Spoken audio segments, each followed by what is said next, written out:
Sir నమస్తే sir, మేము వచ్చేసి కోరమండల్. నానో డిఏపి అనేది మన కొత్తగా వచ్చిన టెక్నాలజీ సార్, నానో టెక్నాలజీ.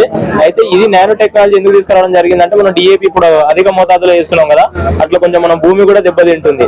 ఆ విధంగా జరుగుతున్నందుకు నానో డిఏపి తీసుకురావడం జరిగింది. నానో డిఏపి వల్ల ఉపయోగాలు ఏంటంటే, మనం పైనుంచి స్ప్రే చేసుకుంటే మనం వేసే డిఏపితో పోల్చుకుంటే దీని ఫలితానం ఎక్కువ ఉంటది. మొక్క కూడా చాలా రోజుల వరకు పచ్చగా ఉంటది. అదే విధంగా పంగ బాగా రావడం కానీ, గ్రోత్ పెరగడం కానీ, ఇవన్నీ లాభాలు ఉంటాయి.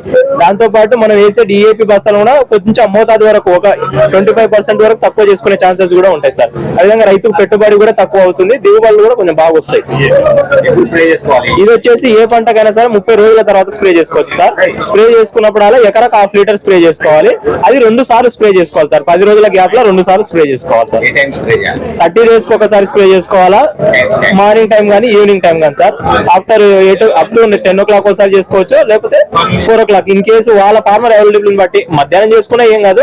జనరల్ రికమెండేషన్ అయితే అది కలుస్తాయి సార్. పురుగుల మందు, తెగులు మందులతో పాటు కూడా కలుస్తాయి. ఎన్నిసార్లు అయినా వాడుకోవచ్చు సార్. అవును సార్, అవును సార్, వాడుకోవచ్చు సార్. ఇప్పుడు మనం ప్లక్కింగ్ చేస్తాం కదా, పంట కాయ తీస్తాం కదా, కాయ తీసిన తర్వాత మళ్ళీ మనకు పూత కావాలి, మళ్ళీ వాడుకుంటే పూత కూడా బాగా వస్తుంది సార్. బలం ఇస్తుంది, బాగా వస్తుంది. మళ్ళీ ఒక బాటిల్ వచ్చేసి మనకు 600 రూపాయలు సార్. 1/2 లీటర్ బాటిల్ ఉండదు, 600 రూపాయలు సార్. అన్ని పంటలకు వాడుకోవచ్చు సార్.